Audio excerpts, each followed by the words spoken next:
بسم اللہ الرحمن الرحیم وبہ نستعین اما بعد اعوذ باللہ من الشیطان الرجیم بسم اللہ الرحمن الرحیم ظہر الفساد فی البر والبحر بما کسبت ایدی الناس لیذیقہم بعض الذی عملوا لعلہم یرجعون صدق اللہ العظیم۔ خشکی و تری میں لوگوں کی بدعمالیوں کے سبب مصیبتیں آ رہی ہیں تاکہ اللہ تعالیٰ ان کو ان کی بعض کرتوتوں کا مزہ چکھا دے۔ بہت ممکن ہے کہ وہ باز آ جائیں۔ میرے محترم بزرگوں دوستو، غزہ میں بے احتیاطی کرنے سے جس طرح آدمی بیمار پڑ جاتا ہے، بعض دفعہ مر بھی جاتا ہے۔ دودھ پلانے والی ماں اگر ثقیل و قابض غذا کھا لے تو کھانے والی ماں کو تو قبض ہوتا ہی ہے، بچہ کو بھی قبض ہو جاتا ہے۔ ٹھنڈی غذا کھا لے تو کبھی کھانے والی ماں کو نزلہ زکام کھانسی ہو جاتی ہے، بچے کو بھی نزلہ زکام کھانسی ہو جاتی ہے۔ یوں والدہ کی بد پرہیزی بچہ کو مبتلا مصیبت کر دیتی ہے۔ کھاتا کوئی ہے، بیمار کوئی ہوتا ہے۔ بعین ہی اسی طرح کفر و شرک، گناہوں کا ارتکاب، باطنی بد پرہیزی ایسی منحوس چیزیں ہیں، یہ خود کو تو مبتلا مصیبت کرتی ہی ہے، دوسرے کو بھی مبتلا مصیبت کر دیتی ہے۔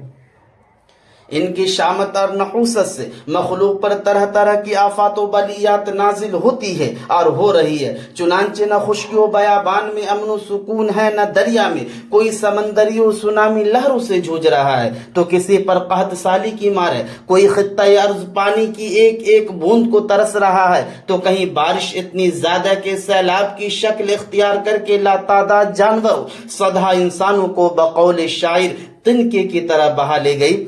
اللہ تعالیٰ بڑے رحیم و کریم ہے، بندوں کے اکثر گناہوں کو تو اپنے فضل سے معاف فرماتے رہتے ہیں، البتہ کبھی کبھی بعض گناہوں پر دنیا میں از روئے عدل گرفت بھی فرما لیتے ہیں جو بشکل مصیبت نمودار ہوتی ہے۔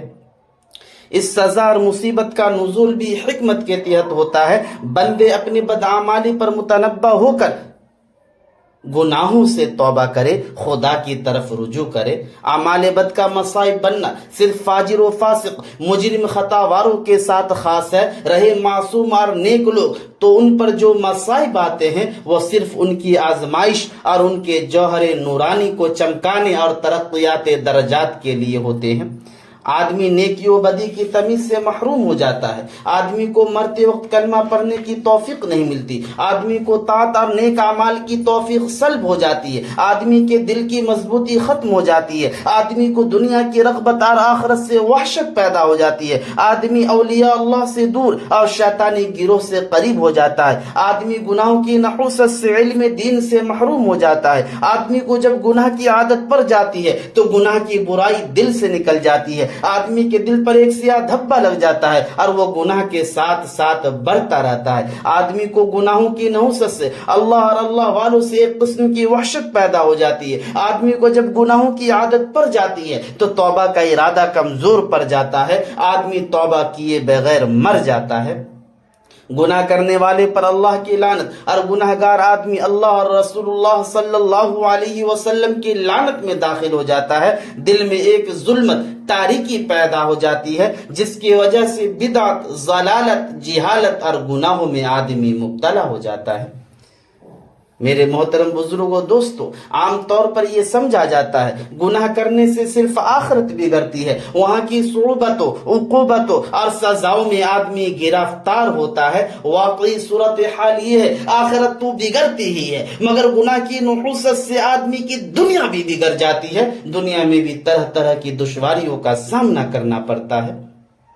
زندگی کی برکت ختم ہو جاتی ہے، دل کا چین و سکون ختم ہو جاتا ہے، دشمن کا رعب دل پر بیٹھ جاتا ہے، شیاطین اس پر مسلط ہو جاتے ہیں، گناہگار پر جانور بھی لعنت کرتے ہیں، گناہ کی وجہ سے نعمتیں چھن جاتی ہے، گناہگار کو اکثر کاموں میں دشواری پیش آتی ہے، گناہگار آدمی کا دل اور جسم دونوں کمزور پڑ جاتے ہیں، رزق میں کمی آ جاتی ہے بلکہ رزق سے بھی محروم ہو جاتا ہے۔ صالح متقی نیک دیندار جیسے عزت و شرافت کے الفاظ چھن جاتے ہیں، برے القاب فاجر و فاسق، زانی و بدکار وغیرہ وغیرہ القاب سے یاد کیا جاتا ہے۔ محترم حضرات، गुनाहों पर खुसूसी आजाब के अलावा उमूमी नुकसान भी जाहिर होते हैं। जमीनें शक हो जाती है, आबादियां धंस जाती है, पहाड़ों की चट्टानें खिसक जाती है, बीमारियों की कसरत और हैजा का जोर हो जाता है। खारदार दरख्तों और मूजी जानवरों का बकसरत पैदा होकर इंसानों को तकलीफ देना, जलजले आबादियों को जेरो जबर कर देते हैं, नाफरमानों को सफाई हस्ती से मिटा दिया जाता है। मेरे मोहतरम बुजुर्गों और दीनी भाइयों, जिस तरह बाज नेमतों के इस्तेमाल और बाज चीजों के खाने से खास खास फवाइद हासिल होते हैं, बाज मुज़िर चीजों के इस्तेमाल से खास खास बीमारियां जन्म लेती है, जैसे मीठे के इस्तेमाल से शुगर की ज्यादती। इसी तरह रूहानी बीमारियों और गुनाहों के इर्तिकाब पर भी खास खास अजाब नाजिल होता है। जब ज़िनाकारी आम हो जाए तो ताउन फैल जाता है, ज़कात न देने से बारिश रोक ली जाती है, वादा खिलाफी करने से दुश्मन मुसल्लत हो जाता है, नाप तौल में कमी करने से जालिम व जाबिर हुक्मरान मुसल्लत कर दिए जाते हैं, दूसरों का माल नाजायज तौर पर लेने से कत्ल व क़िताल और बाहिमी खुरेज़ी वाक़ई होती है, सूद के लेन देन से जलजले आते हैं, जमीन धंस जाती है। मेरे मोहतरम बुजुर्गों दोस्तों, बदी और बुरे अमाल से आदमी का सरासर नुकसान है। इस बात को ज़हन नशी कराने के लिए अल्लाह रब्बुल इज्जत ने मुतमर्रिद, सरकश, बागी, कुफ्र और इस्यान की खूगर कौम नूह, आद, समूद, कौम लूत जैसे लोगों और इनके इबरतनाक अंजाम का कुरान करीम में जगह जगह तज़किरा किया है। गुनाहों के सबब अपने इबरतनाक अंजाम को पहुंचने वाली कौमों में से एक का नाम कौम सबा भी है। कौम सबा अरब की एक जरखेज इलाका यमन में बात थी, जो आज भी अपनी रानाई शदाबी के लिए मशहूर चलाता है। उस जमाने में वहाँ किस्म किस्म के बेशुमार मेवे और निहायत खूबसूरत रंगारंग दरख्त, बखूरात, दारे चीनी, छुआरे वगैरह के बेपनाह जंगलात भी थे। उन दरख्तों से उम्दा रूह परवर खुशबू फैला करती थी। जो अशखास उनकी जमीन से दूर साहिल से गुजर रहे होते, जब हवाएं चलती तो वो भी इस रूह परवर खुशबू से महजूज होते। गर्ज़बाए तबारे सरसब्जी, शादाबी खुशहाली, सामान ऐश व इशरत और इत्तदाल आबो हवा में वो अपनी मिसाल आप थे। इसी को कुरान करीम के बलीग अल्फाज में बलदतुन तय्यबतुन से ताबीर किया गया है। यमन से मुल्क शाम का रास्ता जो उस जमाना की बैनुल अक़वामी तिजारती मंडी थी, वो भी मामून और महफूज था, इसलिए चोरों डाकू से बेखौफो खतर सफर करते। रास्ता के दोनों जानिब बागों का एक तवील सिलसिला था जो दिल और दिमाग की तस्कीन का सामान फराहम करते। दरमियान में देहातों और बस्तियों का सिलसिला ऐसे अंदाजो तनासुब से चलाया गया था कि मुसाफिर को हर मंजिल पर खाने पीने और आराम का मौका मिलता, और शादाबी की बिना पर जानवरों का चारा भी दस्तयाब था। आबादियों के करीब करीब होने की वजह से मुसाफिर का जी भी खूब लगता, गोया सफर किया।